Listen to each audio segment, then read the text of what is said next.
Hello students, our next topic is the damp oscillation. In damp oscillation, we will discuss the damp force formula. What will be the damp force formula? Damp oscillation क्या होता है इसको मैं आपको बताता हूँ. Damp oscillation is the types of oscillation where amplitude of the oscillation decreases continuously. जहाँ पे amplitude of oscillation continuously decrease होता है, that is called as the damp oscillation.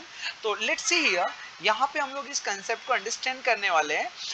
This is an object जिसको हम लोगों ने स्ट्रिंग और spring के थ्रू अटैच किया है विद द रिजिड वॉल ऊपर सपोर्ट में, और इसको वाटर के अंदर हमने इस तरीके से इमर्ज किया हुआ.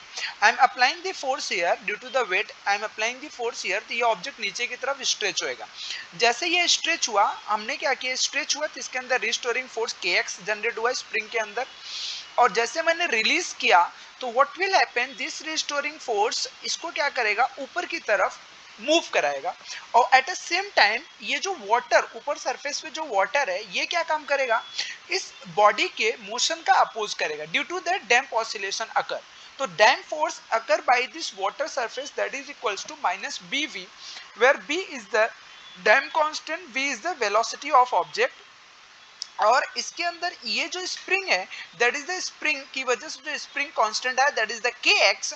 तो F इक्वल्स टू kx. तो मैं टोटल फोर्स की बात करूंगा तो we will add this two forces, हमने इस फोर्सेस को ऐड कर लेना है. फिर उसके बाद में you will get the force will be equals to, इसको रीअरेंज किया, we will get this one F equals to ma bv, kx equals to 0. A is the acceleration. Acceleration can be written as d2x upon dt square plus velocity can be written as dx upon dt. This is the differential equation of damp oscillation. This is your differential equation of damp oscillation. First concept done. After that, equation of damp oscillation, जो displacement हो रहा है इसका displacement equation, आपको ये फॉर्मूले learn करके रखने, ज्यादा डिटेल्स में जाना नहीं है. x equals to a into e raise to minus b t upon 2m cos of omega t. After that your angular frequency इसकी omega equals to under root of k upon m minus b square upon 4m square आता है. डैम्प oscillation का जो graph generate होता है amplitude का, ये graph कुछ इस तरीके से होता है. Initially it's amplitude is maximum and its amplitude is decreases continuously like this.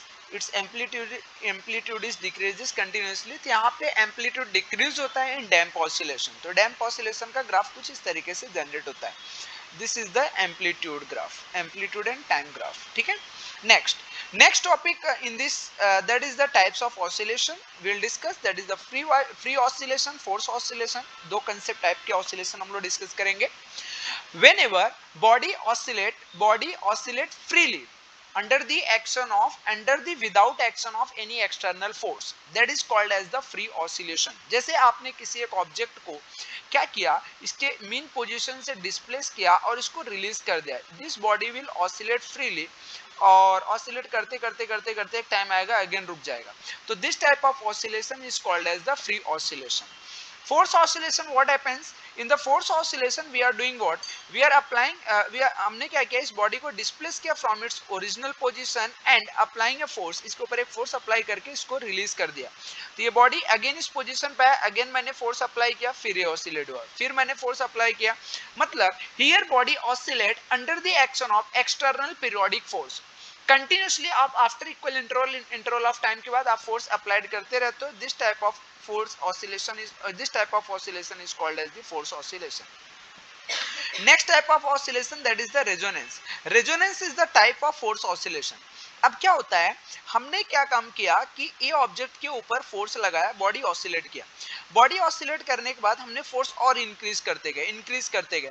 एक टाइम ऐसा आएगा body attend the maximum oscillation, एक टाइम ऐसा आएगा body attend the maximum oscillation, और जैसे मैक्सिमम ऑसिलेशन अटेंड किया वहां पे रेजोनेंस अकर होता है, एंड जैसे रेजोनेंस अकर होता है बॉडी का ये जो सपोर्ट होता है जिससे स्ट्रिंग अटैच किया रहता है ये पार्ट ब्रेक डाउन हो जाता है. तो एट द रेजोनेंस कंडीशन यहाँ पे ये बॉडी ब्रेक कर जाता है. तो resonance is the types of the force oscillation in which body attend the maximum oscillation, and at that time string gets breakdown, string gets breaked, that is called as the resonance. इसको हम लोग resonance condition बोलते हैं.